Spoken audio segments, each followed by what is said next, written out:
of versatility, this young, hungry lion believes he's the best. Nick Diaz against Koji Oishi, transitioning from pancrase to the big stage. Koji Oishi is the number 3 ranked welterweight in the pancrase organization in Japan. Oishi's very first MMA fight was his UFC debut at UFC 25, Ultimate Japan 3, losing a decision to Laverne Clark. Since then, he has improved his overall game considerably and has scored wins over respected fighters such as Takahiro Morihama and Chris Lytle. Oishi feels that he is far better prepared now to compete in the world-famous octagon. I see this fight where I knock him out with striking, starting out with a strike and taking him to the ground and getting him out. Nick Diaz is a Brazilian jiu-jitsu practitioner who trains under Cesar Gracie. Diaz made a big impression quickly in the UFC with a submission win over Jeremy Jackson and a knockout victory over ruthless Robbie Lawler. At UFC 49, Diaz lost a razor-close split decision to Carl Parisian, but bounced back with an impressive first-round TKO of Drew Pickett at UFC 51. With his combination of excellent jiu-jitsu skills and potent striking, there is no telling how far this young welterweight may go. If I can do the best that I can do, I like to knock him out and land my punches and get the knockout or, just end up in a good spot and get ahead early, basically. Coming up next, Koji Oishi of Japan takes on Nick Diaz.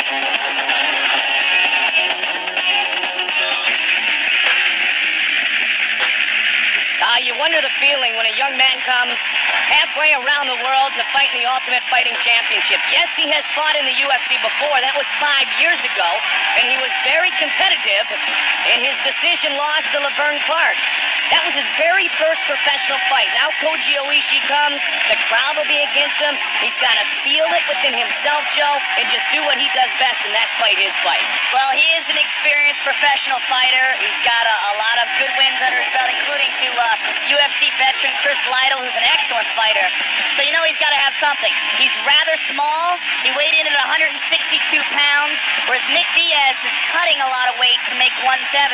We can see that might play a part of it. But he is an experienced fighter, experienced in the pancrase organization in Japan, and let's see what he has to offer tonight. Well, pancrase is different than it was years ago.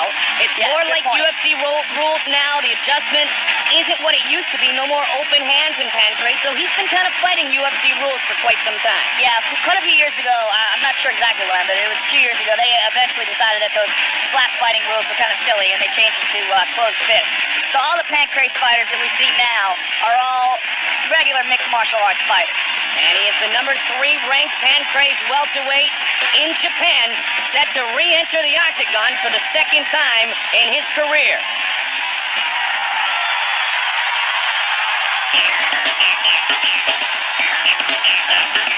There's a hungry lion right there. Stockton, California, purple belt in Gracie Jiu-Jitsu, just 21 years old, just had a pro boxing match. Nick Diaz brings it every time he's inside the cage. Yeah, I am a big fan of Nick Diaz. I remember before Nick Diaz fought Robbie Lawler, a lot of people thought he was basically just a jiu-jitsu guy. When he fought Jeremy Jackson, who was a really potent striker, pretty much avoided the strikes, took him to the ground and worked his game there. But when he fought Robbie Lawler, he showed that he's got some stand-up too, knocking Robbie Lawler outstanding. That was pretty impressive. Then he grounded, pounded Drew Pickett. He had a close loss to Carl Parisian at 21 years of age. That's a very impressive resume. I mean, this is the future of this division. Guys like Nick Diaz from the Cesar Gracie team, which also produced Dave Terrell, Jake Shields, a bunch of guys from up there. I mean, there's so many good fighters in Northern California now. And you're seeing right now in Nick Diaz the cream of the crop. 21 years old. Nothing but excellent things in the future for this guy. He does have the better stand-up of the two, he and Koji Oishi, and he handled Pickett's takedowns very well. It'll be interesting to see if he does the same with Oishi. Our tale of the tape for this welterweight matchup. Nick Diaz, just 21 years old, 7 years younger than the Japanese fighter Koji Oishi. Diaz is 4 inches taller. Oishi weighed in at just 162 pounds. We are set for Diaz and Oishi. And with the official introductions, here is Bruce Buffer. Ladies and gentlemen, this fight is 3 rounds in the UFC welterweight division. Introducing first, the fighter standing to my left. This man is a wrestler who holds a mixed martial arts record of 11 wins with 3 losses and 5 draws. He stands 5 feet 8 inches tall and weighted at 162 pounds. Fighting out of Yokohama-shi, Kanagawa, Japan, please welcome Koji Oishi!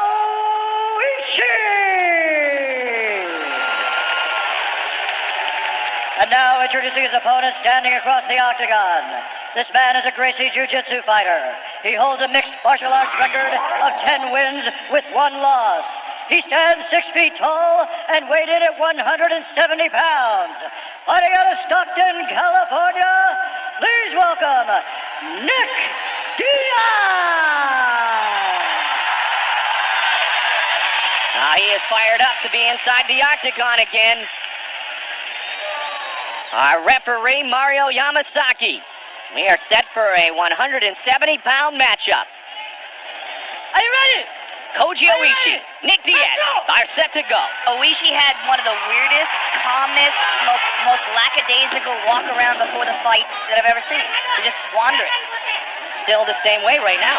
Yeah, this is very interesting. He was practicing this in the octagon before, throwing punches and having his coach throw punches at him and blocking them with his hands. Well, good quick hands, but Diaz answers. This is a very dangerous strategy for him. He's fighting a tall guy who's much better at striking. Got his hands wide open, doesn't he, Joe? This could get ugly. He was practicing this before the fight. We were watching him in the octagon, and we were like, is he going to try this on Nick Diaz? Because this could be dangerous. Diaz trying with the knees in the clinch and an uppercut. And Nick Diaz with a huge reach advantage here, and he's sizing it up right now, and he caught him. Caught Koji Oishi's side kick to the body. Good kick. Oishi retains his composure. As you can see, the guy's very experienced. Oishi says he is really concentrated on improving his boxing skills. Going unorthodox here, though. He's still doing it. Wow. He tried to block with the block the left punch with his punch. That's what he was practicing.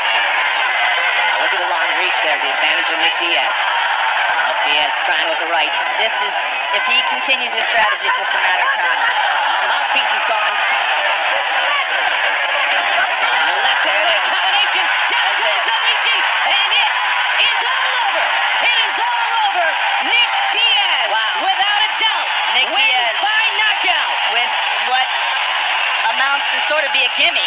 When I was watching that guy warm up before the fight, me and Dana White were looking at him as his coach was throwing punches at him. He was blocking him with his left hand and then countering with his head straight up. It wasn't a boxing style, and I wasn't sure if he was really going to actually try that.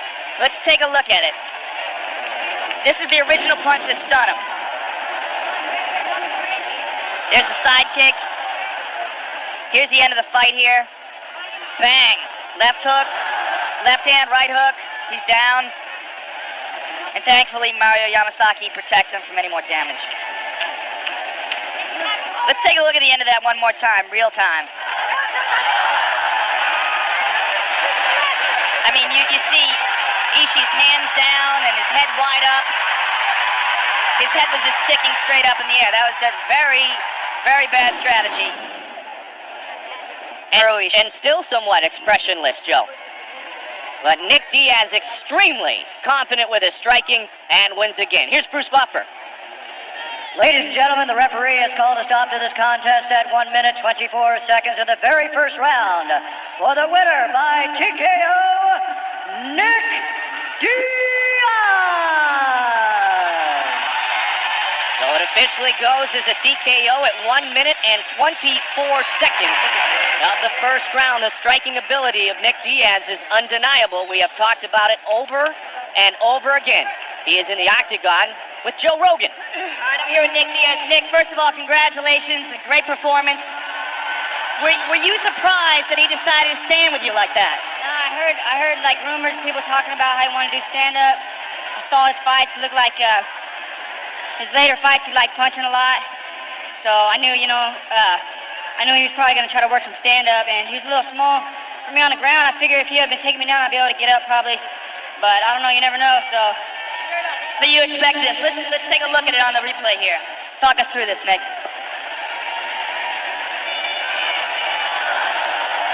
basically, I knew if I waited for him to punch, even I lost my mouthpiece over here, but I still knew, keep it going, don't back up, because I knew if I wait for him to punch, I was going to land my punches. It's going to be hard for him. He's had shorter reach than me. It's probably a real bad matchup for him. But he was game to come out here and fight and do it, all the way from Japan. And I want to thank all the people for coming out to watch the UFC tonight. Everybody out there. All the people for supporting me. Anybody who's a fan, I really appreciate it. Nick Diaz, ladies and gentlemen.